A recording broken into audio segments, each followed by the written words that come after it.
على سيد الأنبياء والمرسلين وعلى آله وأصحابه وأزواجه وذرياته أجمعين أما بعد. قال الله تبارك وتعالى: أعوذ بالله من الشيطان الرجيم بسم الله الرحمن الرحيم. اقترب للناس حسابهم وهم في غفلة معرضون. صدق الله العظيم. اللهم صل على محمد وعلى آل محمد كما صليت على إبراهيم وعلى آل إبراهيم إنك حميد مجيد. اللهم بارك على محمد وعلى آل محمد كما باركت على إبراهيم وعلى آل إبراهيم إنك حميد مجيد. محترم بزرگوں اور دوستو، اللہ تبارک و تعالیٰ کا بے انتہا شکر ہے کہ اس نے ہمیں اور آپ کو اپنے پاک گھر میں جمعے کی مناسبت سے جمع فرمایا ہے، کچھ کہنے سننے کی توفیق عطا فرمائی. دعا کریں کہ اللہ تبارک و تعالیٰ ہم سب کو ان باتوں پر عمل کرنے کی توفیق عطا فرمائے. حضرت عمر رضی اللہ تعالیٰ عنہ سے روایت ہے، وہ فرماتے ہیں کہ ہم لوگ حضور صلی اللہ علیہ وسلم کی مجلس میں حاضر تھے، بیٹھے ہوئے تھے کہ اچانک ایک شخص آیا جس کے کپڑے بالکل سفید تھے، صاف ستھرے تھے، جس کے بال بالکل سیاہ تھے، اس کے اوپر سفر کے آثار نظر نہیں آ رہے تھے. ہم لوگ تعجب میں پڑ گئے کہ یہ آخر کون ہے، اس لیے کہ مجلس میں جتنے لوگ بیٹھے تھے وہ مدینے کے مختلف محلوں سے آئے ہوئے تھے، مختلف علاقوں سے آئے ہوئے تھے، اور ان میں سے کوئی شخص ان کو پہچانتا نہیں تھا. تو تعجب میں پڑ گئے کہ یہ آنے والے صاحب کون ہیں، اور وہ آئے اور مجلس میں بڑھتے چلے گئے یہاں تک کہ نبی اکرم صلی اللہ علیہ وسلم کے اتنے قریب ہو گئے کہ آپ کے گھٹنے سے اپنے گھٹنے ملا کر بیٹھ گئے، اور انہوں نے اپنے دونوں ہاتھوں کو نبی پاک صلی اللہ علیہ وسلم کی رانوں پر رکھ دیا. ایسا لگ رہا تھا کہ ان کی نبی پاک صلی اللہ علیہ وسلم سے بہت پرانی جان پہچان ہے، ورنہ کسی کی کیا مجال کہ نبی پاک صلی اللہ علیہ وسلم کی مجلس میں اس طرح آئے اور بیٹھ جائے، کیونکہ اللہ تبارک و تعالیٰ نے آپ کو ایک فطری رعب عطا فرمایا تھا. کسی کی مجال نہیں تھی کہ آپ کی مجلس میں اس طرح آ کر بیٹھے. تو صحابہ کہتے کہ ہمیں بڑا تعجب ہوا. کیوں؟ اس لیے کہ لوگ پہلے پیدل سفر کرتے تھے، جانوروں سے سفر کیا کرتے تھے، گھوڑوں سے، اونٹوں سے. تو جو سفر کر کے آتا تھا اس کے بدن پر، کپڑوں پر سفر کے نشانات اور آثار ظاہر ہوا کرتے تھے کہ کپڑے میلے ہیں یا بال گرد آلود ہیں، تو پتہ چل جاتا تھا کہ وہ مسافر ہے آنے والا شخص. تو یہ جو آنے والا شخص تھا اس کے سفید کپڑے ہیں، بال بالکل سیاہ ہیں، صاف ستھرے ہیں. تو ایسا لگ رہا ہے کہ یہیں کا آدمی رہنے والا ہے، کیونکہ اگر سفر کر کے آتا تو اس کے بال اتنے صاف ستھرے نہ ہوتے، کپڑے اتنے صاف ستھرے نہ ہوتے، اور اگر یہاں کا رہنے والا ہوتا تو ہم میں سے کوئی نہ کوئی تو ان کو پہچانتا، ہم میں سے کوئی پہچانتا بھی نہیں ہے. تو وہ شخص آئے اور آ کر اس طریقے سے نبی پاک صلی اللہ علیہ وسلم کی خدمت میں بیٹھ گئے، حاضر ہو گئے. تو ہمیں بڑا تعجب ہوا. اس کے بعد انہوں نے نبی پاک صلی اللہ علیہ وسلم سے سوالات شروع کر دیے. پہلا سوال یہ پوچھا: یا محمد اخبرنی عن الاسلام، اے محمد صلی اللہ علیہ وسلم ہمیں اسلام کے بارے میں بتائیے کہ اسلام کیا ہے، اسلام کسے کہتے ہیں.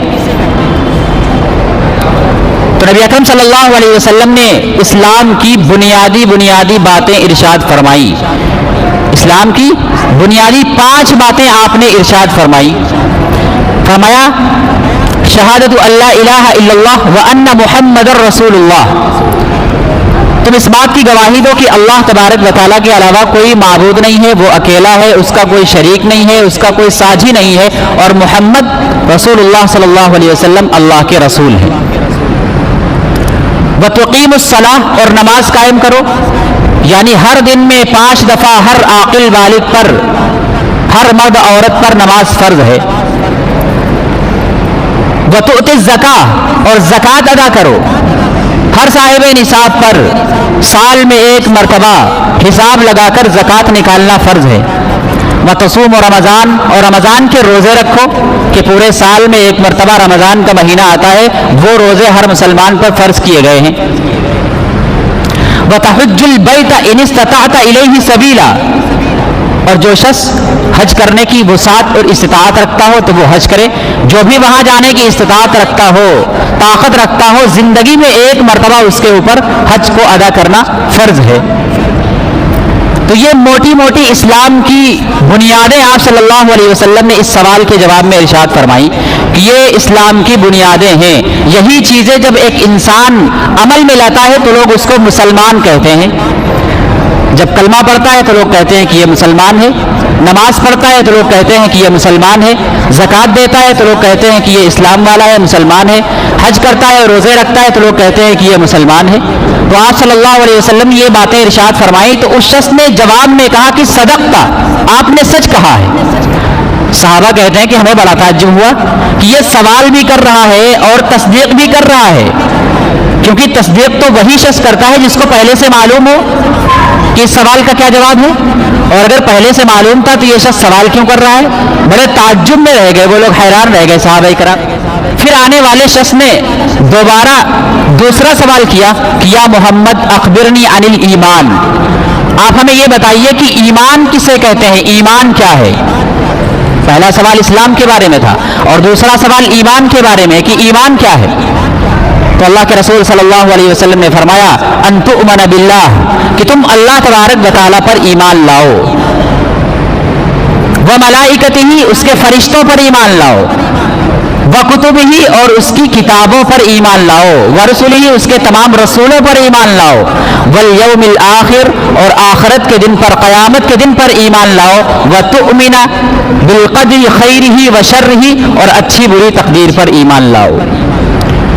یہ نبی پاک صلی اللہ علیہ وسلم نے ایمان کے سوال کے جواب میں ارشاد فرمایا. ایمان جو یہ ہے یہ بنیادی عقیدہ ہے.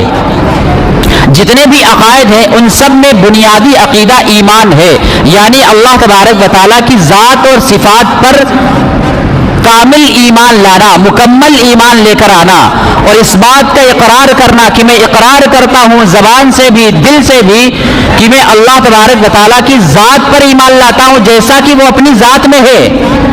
اللہ تبارک و تعالیٰ کی ذات کیسی ہے ہمیں نہیں پتا ہے, بغیر کسی تفصیل کے اس بات پر ہمیں ایمان لانا ہے کہ اللہ تبارک و تعالیٰ کی ذات پر میں ایمان لاتا ہوں جیسا کہ وہ اپنی ذات میں ہے, اور ہم اللہ تبارک و تعالیٰ کی صفات پر ایمان لے کر آتے ہیں جیسا کہ وہ اپنی صفات کے اندر ہے.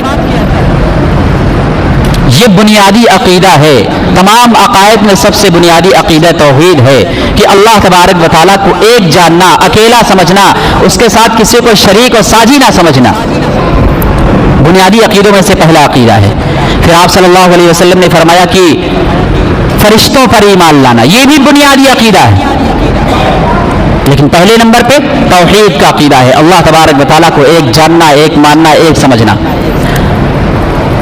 تو دوسرا فرشتوں پر ایمان لانا. فرشتے اللہ تبارک و تعالیٰ کی مخلوقات میں سے ایک مخلوق ہے جن کو اللہ تبارک و تعالیٰ نے لطیف مادے سے پیدا کیا ہے, جو ہماری نظروں سے اوجھل ہیں, ہمیں نظر نہیں آتے, ہماری نظروں سے, ہماری نگاہوں سے غائب ہیں, اور ان کی تعداد تو کروڑوں اربوں خربوں میں ہے.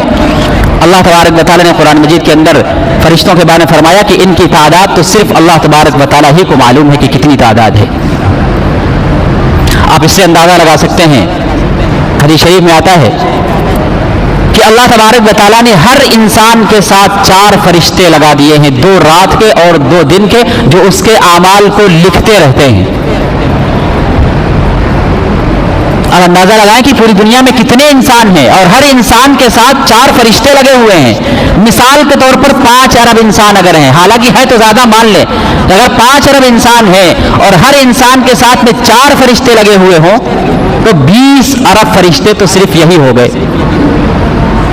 20 ارب فرشتے تو صرف یہی ہو گئے جو ایک کام پر لگے ہوئے ہیں. پھر آسمانوں کے فرشتے الگ ہیں, پہاڑوں کے فرشتے الگ ہیں, ندیوں کے فرشتے الگ ہیں, آسمانوں پر فرشتے الگ ہیں, جنت کے اندر فرشتے الگ ہیں, جہنم پہ جو مامور ہے وہ الگ ہیں, اور جو مختلف کاموں میں اللہ تبارک و تعالیٰ کے حکم کی تعمیل انجام دے رہے وہ فرشتے الگ ہیں. تو فرشتوں کی تعداد اللہ تبارک و تعالیٰ کے علاوہ کسی کو نہیں معلوم ہے, بغیر کسی تفصیل کے ہمیں فرشتوں پر ایمان لے کر آنا ہے. کہ جتنے بھی فرشتے ہوں, وہ کچھ بھی کر رہے ہوں, ہم ایمان لاتے ہیں کہ وہ اللہ تبارک و تعالیٰ کی ایک مخلوق ہے.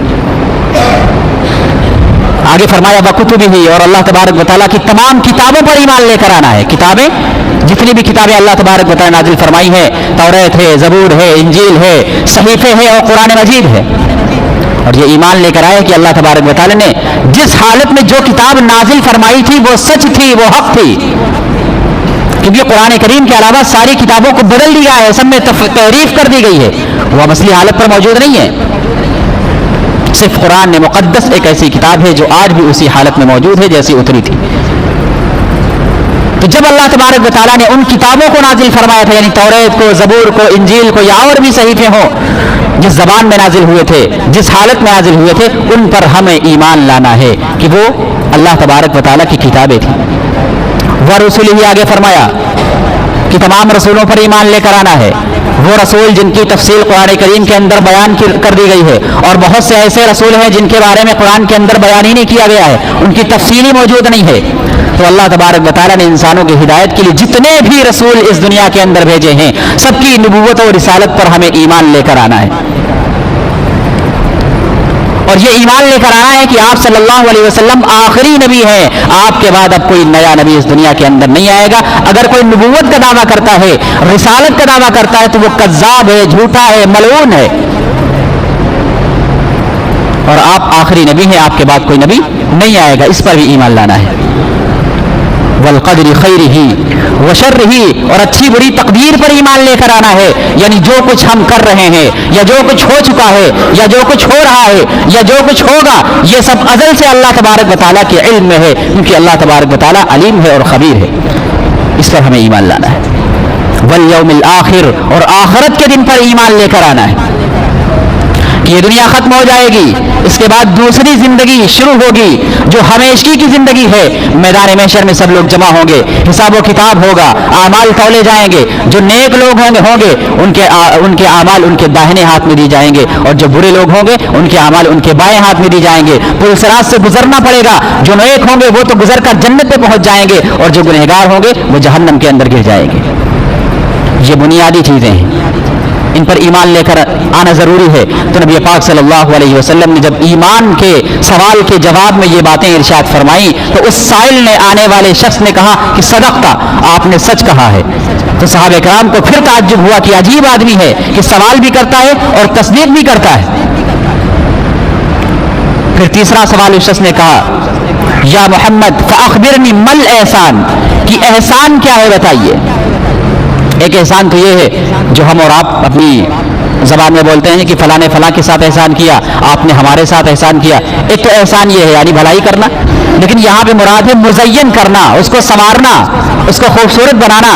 سوال کا مطلب یہ تھا کہ وہ کون سی کیفیت ہے، وہ کون سا طریقہ ہے کہ ہمارے اعمال مزین ہو جائے، اعمال ہمارے خوبصورت ہو جائیں۔ تو نبی پاک صلی اللہ علیہ وسلم نے اس سوال کے جواب میں ارشاد فرمایا کہ تم اللہ کی اس طرح عبادت کرو گویا کہ تم اپنی آنکھوں سے اللہ کو دیکھ رہے ہو، اور اگر تم نہیں دیکھ رہے ہو تو اللہ تبارک و تعالیٰ تم کو ضرور بھی ضرور دیکھ رہا ہے۔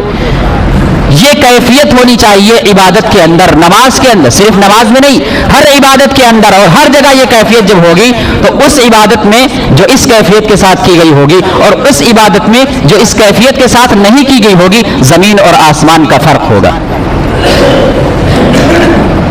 تو اللہ کے نبی صلی اللہ علیہ وسلم نے اس سوال کے جواب میں یہ ارشاد فرمایا کہ احسان یہ چیز ہے۔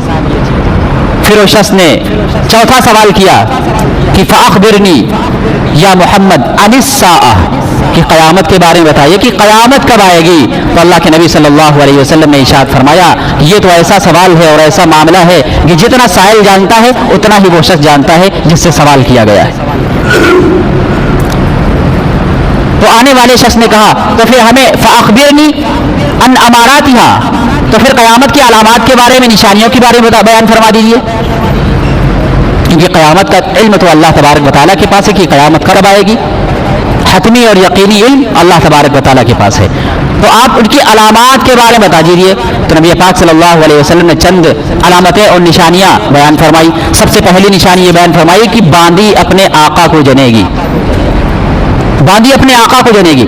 اس کے بہت سارے مطلب ہیں۔ ایک مطلب یہ ہے کہ اولاد اپنے ماں باپ پر حکومت کرے گی، یعنی اولاد کا درجہ آقا کے درجے کا ہوگا، اولاد اپنے آپ کو آقا سمجھے گی، حاکم سمجھے گی، اور اپنے والدین کو غلام سمجھے گی، یعنی ان کا حکم ماننے کے بجائے اپنا حکم ان کے اوپر چلائے گی۔